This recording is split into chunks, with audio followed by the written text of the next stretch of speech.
நண்பர்கள் அனைவருக்கும் வணக்கம். மாசி மாதம் மட்டும் வரும் மகா சிவராத்திரி ஏன் சிறப்பாக கொண்டாடுகிறோம்? ஒரு வருஷத்துல மட்டும் ஏன் 12 சிவராத்திரி வருது? சிவராத்திரி தோன்றிய வரலாறு பற்றியும், ஏன் சிவராத்திரி அன்று ஏன் கண்பிடிக்க வேண்டும், சிவராத்திரி அன்றைக்கு நாம் என்னெல்லாம் செய்தால் சிவனுடைய முழு அருளும் கிடைக்கும், என்னெல்லாம் செய்யக்கூடாதுன்னு, மகா சிவராத்திரிக்கு பின் 4 ஜாம பூஜைகளில் சிவனை எந்தெந்த கடவுள்கள் எல்லாம் வழிபடுவார்கள், அப்போது நாம் சிவனை வழிபட்டால் நமக்கு என்னென்ன பலன்கள் கிடைக்கும், மகா சிவராத்திரி பற்றிய பல சுவாரஸ்ய தகவல்களை இந்த வீடியோவில் பார்ப்போம். ஒவ்வொரு மாதமும் அமாவாசைக்கு முன் வரும் சதுர்த்தசி திதியில் வருவது மாத சிவராத்திரி என்றும், மாசி மாதத்தில் தேய்பிறை 14வது சதுர்த்தசி திதியில் வருவது மகா சிவராத்திரியாக நாம் கொண்டாடுகிறோம். இந்த உலகத்திற்கு ஆதாரமாக விளங்கும் சிவபெருமான் உலக உயிர்களை படைப்பதும், படைத்த உயிர்களை காப்பாற்றுவதும், காத்த உயிர்களை தன்னுள் ஐக்கியம் செய்வதும் இந்த நன்னாளில் தான் நடக்கும் என்று நம் புராணங்களில் சொல்லி இருக்கிறார்கள். இந்த சிவராத்திரி லயக்கர சிருஷ்டி தினம் என்று சொல்வாங்க. லயம்னா ஒடுக்குதல், சிருஷ்டினா படைத்தல், அதாவது படைத்தலுக்கும் அழித்தலுக்கும் உள்ள விழாவாகத்தான் மகா சிவராத்திரியாக நாம் கொண்டாடுகிறோம். வருஷம் முழுவதும் பல சிவராத்திரி வந்தாலும் எல்லாம் சிவராத்திரியை விட அதிசக்தி வாய்ந்ததுதான் இந்த மகா சிவராத்திரி. இந்த வருஷம் மார்ச் மாதம் 8ஆம் தேதி வெள்ளிக்கிழமை வருகிறது. மகா சிவராத்திரி எப்படி உருவானது, சக்தி வாய்ந்த இந்த தினத்தில் என்னென்ன சிறப்பு வாய்ந்த நிகழ்வுகள் நடந்தது என்று தெரிந்து கொள்ளலாம். மாசி மாதம் தேய்பிறை சதுர்த்த திதியில அம்பிகை சிவபெருமானை வணங்கிய நாள் தான் மகா சிவராத்திரியாக கொண்டாடுகிறோம். ஒருமுறை பிரளயம் ஏற்பட்டு உலகமே கடலில் முழுகும் நேரத்தில் பிரம்மாவும் அவரால் படைக்கப்பட்ட மற்ற ஜீவராசிகளும் அழியும் நிலை ஏற்பட்ட போது, இரவு நேரத்தில் பார்வதியான உமாதேவி சிவனை நினைத்து 4 ஜாம நேரங்களில் இரவு முழுவதும் பூஜை செய்து முறைப்படி சிவனுக்கு அர்ச்சனை செய்து சிவனை வழிபட்டார். பார்வதியின் தவத்தில் மகிழ்ந்த சிவன் உலக ஜீவராசிகளை பிரளயத்திலிருந்து காப்பாற்றி பார்வதி தேவிக்கு காட்சி கொடுத்த நாளே மகா சிவராத்திரியாக கொண்டாட வேண்டும் என்று பார்வதி தேவி சிவனிடம் வேண்டிக் கொண்டார். இன்னொரு புராண கதைப்படி ஒருமுறை பார்வதி தேவி விளையாட்டாக சிவபெருமானி 2 கண்களை மூடினார்.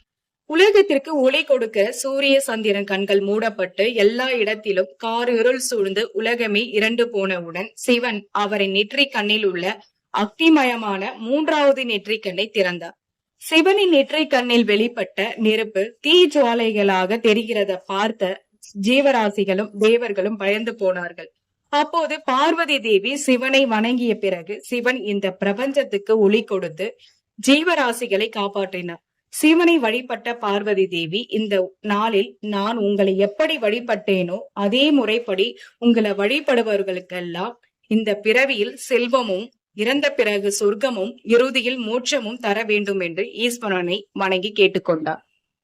இந்த தினத்தில் விரதம் இருந்து விடிய விடிய கண் விழித்து 4 கால பூஜை தரிசிக்கிறவர்கள் எல்லாம் முக்தி தர வேண்டும் என்று பார்வதி தேவியே ஈசனிடம் கேட்க, ஈசனும் அப்படியே ஆகட்டும் என்று ஆசி வழங்கினார். அதனால தான் மற்ற நாளை விட மகா சிவராத்திரி அன்று செய்யப்படும் பூஜைக்கு அதிக சக்திகளும் பலன்களும் இருக்கும்.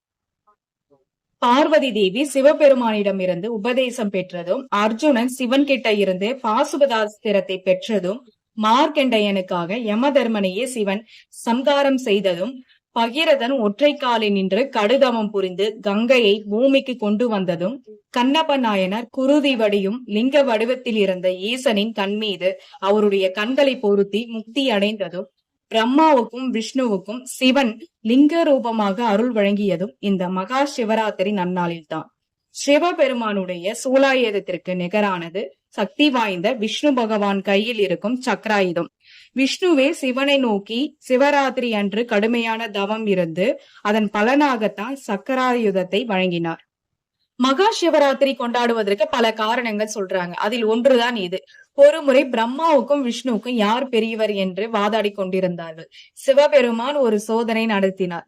எனது தலையையும் அடிபாதத்தையும் யார் கண்டு வருகிறார்களோ அவர்கள்தான் பெரியவர். அப்பொழுது சிவபெருமான் வானத்திற்கும் பூமிக்குமாய் ஜீவ ஜோதியா எழுந்தருளினார். விஷ்ணு பகவான் வராக அவதாரம் எடுத்து பூமியை நோக்கி சென்றார். பிரம்மா அன்னப்பறவையாக சிவனின் உச்சியை காண சென்றார்.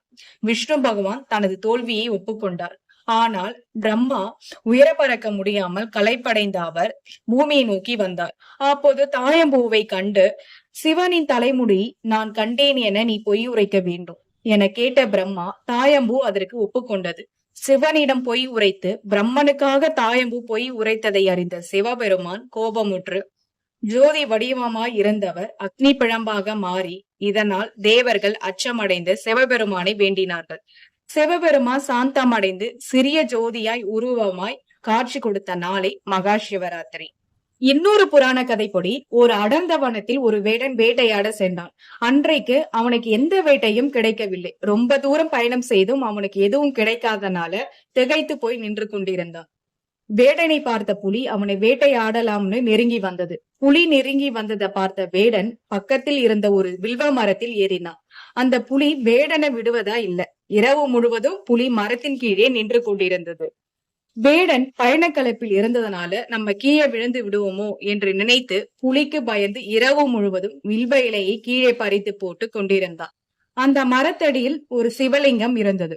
வேடன் பறித்து போட்ட இலையெல்லாம் சிவலிங்கம் மேல் விழுந்தது. சூரியன் உதித்ததும் புலி அந்த இடத்தை விட்டு சென்றது. மரத்தில் இருந்து கீழே இறங்கிய வேடனுக்கு ஒரு அசரீதி சத்தம் கேட்டது. மகா சிவராத்திரி அன்றைக்கு உன்னை அறியாமலேயே கண்முழிச்சி வில்வ இலையை கொண்டு பூஜை செய்து உன் பாவங்களை நீங்கி நீ மோட்சம் பெறுவாய் என்று அசரீதி உரைத்தது. மகா சிவராத்திரி என தெரியாமலேயே வில்வ இலைகளை பெரித்து சிவலிங்கத்து மேல் போட்டதனால வேடனுடைய பாவங்கள் எல்லாம் நீங்கி அவனுக்கு முக்தி கிடைத்தது. சிவராத்திரி விரதம் இருக்கிறவர்கள் அதிகாலையில் எழுந்து நீராடி சிவாலயத்திற்கு சென்று சிவபுராணம் பாராயணம் செய்து எதுவுமே சாப்பிடாம விரதம் இருக்க வேண்டும். இரவில் தூங்காமல் சிவநாமங்கள் கூறி சிவகதைகள் கேட்டு 4 ஜாமத்திலும் பூஜை செய்தால் சிவனுடைய அருளை பெறலாம். இப்போ 4 ஜாம பூஜைகளை பற்றி நாம் தெரிந்து கொள்ளலாம். சிவராத்திரி விரதம் இருக்கிறவர்கள் அதிகாலையில் எழுந்து நீராடி சிவாலயத்திற்கு சென்று சிவபுராணம் பாராயணம் செய்து எதுவுமே சாப்பிடாம விரதம் இருக்க வேண்டும். இரவில் தூங்காமல் சிவநாமங்கள் கூறி சிவகதைகள் கேட்டு 4 ஜாமத்திலும் பூஜை செய்தால் சிவனுடைய அருளை பெறலாம். இப்போ 4 ஜாம பூஜைகளை பற்றி நாம் தெரிந்து கொள்ளலாம். இந்த மகா சிவராத்திரி இரவில் 4 ஜாமமும் சிவனுக்கு பூஜை செய்வாங்க. முதல் நாள் மாலை 6 மணியிலிருந்து மறுநாள் மாலை 6 மணி வரைக்கும் 3 மணியத்திற்கு ஒரு வாட்டி சிவனுக்கு அபிஷேகம் செய்து பூஜைகள் அலங்காரம் செய்வார்கள். 6 மணியிலிருந்து இரவு 9 மணி வரைக்கும் முதல் ஜாம பூஜை பிரம்ம தேவன் செய்வதாக சொல்றாங்க. ஜனன ஜாதகத்தில் ஜோஷங்கள் நீங்கி பிறவா நிலையும் மறுபிறவியும் இல்லாமல் முக்தி அடைய முதல் ஜாம பூஜை செய்யலாம். இரவு 9 மணியிலிருந்து நள்ளிரவு 12 மணி வரை 2ஆம் ஜாம பூஜை. இந்த ஜாமத்தில் மகாவிஷ்ணு சிவபெருமானை பூஜை செய்வாராம். வறுமை, கடன் தொல்லை, மூளை, மன வளர்ச்சி குறைபாடு உள்ளவர்கள் இந்த 2ஆம் ஜாம பூஜை செய்தால் நிறைய நன்மைகள் உண்டாகும். நள்ளிரவு 12 மணியிலிருந்து மறுநாள் காலை 3 மணி வரை நடப்பது 3ஆம் ஜாம பூஜை. இந்த கால பூஜையை சக்தியின் வடிவமான அம்மனே செய்வதாக ஐதீகம். மகா சிவராத்திரி அன்று உச்சகட்ட வழிபாட்டு நேரம் தான் 3ஆம் ஜாம பூஜை. இதனை லிங்கோத்பவ காலம் என்று சொல்வார்கள். இரவு 11 மணியிலிருந்து 1 மணிக்குள்ள இந்த நேரத்தில் தான் அடியாமுடி நின்ற ஈசன் மகாவிஷ்ணுவுக்கும் பிரம்மனுக்கும் லிங்க ரூபமாக காட்சி கொடுத்தார். சகல பாவங்கள் நீங்கி எந்த தீய சக்தியும் நம்மை அண்டாமல் சிவன் மற்றும் சக்தியின் அருள் முழுமையாக கிடைக்கும் இந்த 3ஆம் ஜாம பூஜை. 4ஆம் ஜாம பூஜை 3 மணியிலிருந்து 6 மணி வரைக்கும் 4ஆம் ஜாம பூஜை. இந்த நேரத்தில் சிவனை வழிபட்டால் அரச பதவியையும் தேடி வரும். 30 கோடி தேவர்களும் ரிஷி முனிவர்களும் பூத கணங்களும் மனிதர்கள் அனைத்து ஜீவராசிகள் இந்த 4ஆம் ஜாம காலத்தில் சிவபெருமானை பூஜிப்பதாக சொல்றாங்க. சிவபெருமானுடைய அருளை கிடைத்தால் பட்டங்களும் பதவிகளும் நம்மை தேடி வரும் என்பது நம்பிக்கை. சரி, எதனால மகா சிவராத்திரி அன்று கண் விழிக்க வேண்டும்? சிவராத்திரி தினத்தன்று கோள்களின் அமைப்பு இயற்கையாகவே உயிர் சக்தியை மேல் நோக்கி எழுப்ப செய்து அன்று இரவு யார் ஒருவர் கண் விழித்து முதுகு தண்டை நேர்நிலையில் வைத்துக் கொள்வதால் அவர்களுக்கு உள்ள சக்தி இயற்கையாகவே பன்மடங்கு அதிகரிக்குமா. பல யோகிகள் முனிவர்கள் இந்த நாளை பயன்படுத்திதான் முக்தி அடைந்தார்கள்.